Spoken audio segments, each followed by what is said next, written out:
247 YouTube চ্যানেলে আপনাদের সবাইকে স্বাগত। আইসিডিএস প্রকল্পে কিন্তু আবারও নিয়োগের বিজ্ঞপ্তি প্রকাশিত হয়ে গেছে। কারা এখানে আবেদন করতে পারছেন, বয়স কত চাওয়া রয়েছে, এখানে শিক্ষাগত যোগ্যতা কত রয়েছে এবং লাস্ট শিক্ষাগত যোগ্যতার তারিখ কত চাওয়া রয়েছে এবং আপনাদের পরীক্ষাতে কত নম্বর করে থাকছে, কি কি পরীক্ষায় থাকছে, সিলেবাস কী রয়েছে এবং আপনাদের বয়স কত চাওয়া রয়েছে এবং লাস্ট ডেট কত রয়েছে সেটাও কিন্তু এখানে উল্লেখ রয়েছে। কবে থেকে আপনারা আবেদন শুরু করতে পারবেন সেটাও কিন্তু অলরেডি শুরু হয়ে গেছে। তাই সমস্ত বিস্তারিত তথ্য আজকের এই ভিডিওতে আপনাদের সাথে শেয়ার করে দিচ্ছি। আপনারা কিভাবে কোথায় ফর্মটা জমা দেবেন এবং আবারও বলছি কারা কারা আবেদন করতে পারবেন সেটাও কিন্তু আপনারা মনোযোগ সহকারে শুনে নেবেন। একটা কথা বলে রাখি, যারা আজকে এই চ্যানেলে প্রথম ভিজিট করছেন বা যারা এই চ্যানেলে অনেক দিন আগের থেকে রয়েছেন তারাও খুব ভালো করে জানেন, কারণ আইসিডিএস রিলেটেড সমস্ত তথ্য কিন্তু 100% সঠিকভাবে আমি আমার চ্যানেলে এর আগেও দিয়েছি, ইন ফিউচারেও দেবো। তাই আইসিডিএস রিলেটেড 100% সঠিক আপডেট পাওয়ার জন্য চ্যানেলটা এক্ষুনি সাবস্ক্রাইব করে নিন, বেল আইকনটা অল করে রাখবেন, পরবর্তী আপডেটগুলো আপনারা অনায়াসে পেয়ে যাবেন। অবশ্যই আমি ছোট বড় সমস্ত আপডেটই কিন্তু আইসিডিএস এর দিই। পরীক্ষা কবে থেকে হচ্ছে, পরীক্ষার মেরিট লিস্ট কবে বেরোচ্ছে, একটা রিক্রুটমেন্ট বেরোলেও কিন্তু আমি আইসিডিএস রিলেটেড সমস্ত তথ্য আপনাদের সাথে শেয়ার করি। এই যে তথ্যটা আপনাদের সাথে শেয়ার করছি এটা ভালো করে মনোযোগ সহকারে শুনবেন। এবং আমি আবারও বলছি, সবাই এখানে আবেদন করতে পারবেন না, তবে আপনাদের জেলাতে কিন্তু প্রত্যেকটা নতুন ফ্রেশার্স কিন্তু নেওয়া হবে ক্যান্ডিডেট, অর্থাৎ নতুন করে রিক্রুটমেন্ট কিন্তু অবশ্যই আপনাদের প্রত্যেকটা জেলায় হবে।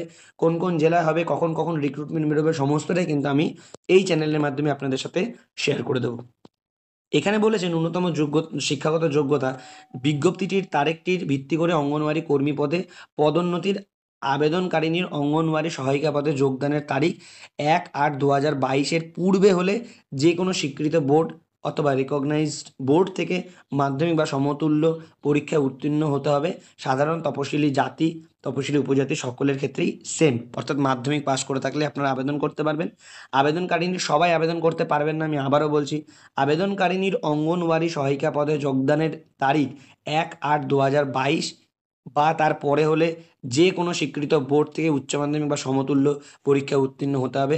অর্থাৎ এই 1/8/2022 আগে যদি হয়ে থাকে তাহলে কিন্তু অবশ্যই, তারপরে যদি পরে হয়ে থাকে তাহলে কিন্তু অবশ্যই উচ্চ মাধ্যমিক বা সমতুল্য পরীক্ষায় উত্তীর্ণ হতে হবে। সাধারণ তপশিলি জাতি, তপশিলি উপজাতি সকলের ক্ষেত্রেই সেম।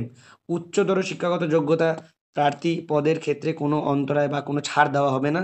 কিন্তু কোনো অঙ্গনওয়াড়ি সহায়িকা যদি পূর্বে অঙ্গনওয়াড়ি সহায়িকা পদে আবেদন করার সময় নিজের শিক্ষাগত যোগ্যতা গোপন করে নিয়োগপ্রাপ্ত হয়ে থাকেন তাহলে তার আবেদনপত্র বিবেচনা করা হবে না।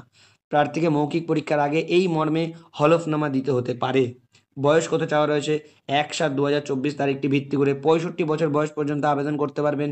নির্বিচ্ছিন্ন সহায়িকা পদে কাজ করেছেন এমন ব্যক্তিগণ আবেদন করতে পারবেন, তবে অবসরপ্রাপ্ত ব্যক্তিগণ এই ক্ষেত্রে আবেদন করতে পারবেন না বা ভবিষ্যতে নিয়োগপ্রাপ্ত হবেন না।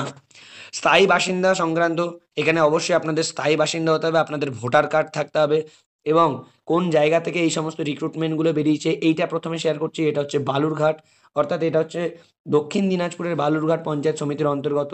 আপনাদের অবশ্যই ভোটার কার্ড থাকতে হবে, স্থায়ী বাসিন্দার প্রমাণপত্র থাকতে হবে। এই জায়গাটা আপনারা ডাউনলোড করে দেখে নেবেন। এটা নিয়ে আমি আর বিস্তারিত আলোচনা করছি না। অভিজ্ঞতা কী চাওয়া রয়েছে এখানে, আপনাদের কিন্তু অভিজ্ঞতা চাওয়া রয়েছে 1/7/2024 তারিখটিকে ভিত্তি করে প্রার্থীর অভিজ্ঞতার সময়সীমা নিরূপণ করা হবে এবং পরীক্ষা কী কী নেওয়া হচ্ছে আপনাদের পরীক্ষায় সকল আবশ্যিক শর্ত পূরণের সাপেক্ষে যোগ্য আবেদনকারিনীদের পরীক্ষার মাধ্যমে নির্বাচিত করা হবে। মোট নম্বর 50, যার মধ্যে লিখিত পরীক্ষায় 35 নম্বর, অভিজ্ঞতার ক্ষেত্রে সর্বোচ্চ 10 নম্বর এবং 1/7/2024 তারিখের সাপেক্ষে 8 বছর তার ঊর্ধ্বে নির্বিচ্ছিন্নভাবে সহায়িকা পদে, অর্থাৎ কোনো রকম মানে সাসপেন্ড না হয় বা কোনো রকম গ্যাপ না দিয়ে সহায়িকা পদে কাজ করলে 5 নম্বর এবং 11 বছর তার ঊর্ধ্বে নির্বিচ্ছিন্নভাবে সহায়িকা পদে কাজ করলে 10 নম্বর পর্যন্ত এবং মৌখিক পরীক্ষায় 5 নম্বর। এক্ষেত্রে নিয়োগের পূর্বে নিম্ন স্বাক্ষরকারিনীর করণ থেকে প্রার্থীর কাজের অভিজ্ঞতা যাচাই করে নেওয়া হবে। যাচাই প্রক্রিয়ায় ব্যর্থ হলে সেই প্রার্থীকে অঙ্গনওয়াড়ি কর্মী পদে নিয়োগ করা হবে না। অর্থাৎ যারা যারা দীর্ঘদিন ধরে সার্ভিস দিয়ে আসছেন তাদের কিন্তু অবশ্যই অনেকগুলো নাম্বার, এখানে কিন্তু 5 নাম্বার, এখানে কিন্তু 5 নম্বর, মানে যারা 5 বছর পর্যন্ত সার্ভিস করেছেন এবং যারা 11 বছর পর্যন্ত সার্ভিস করে ফেলেছেন তাদের কিন্তু 10 নম্বর, 10 আর 5 15 নম্বর এক্সট্রা কিন্তু আপনারা পেয়ে যাবেন।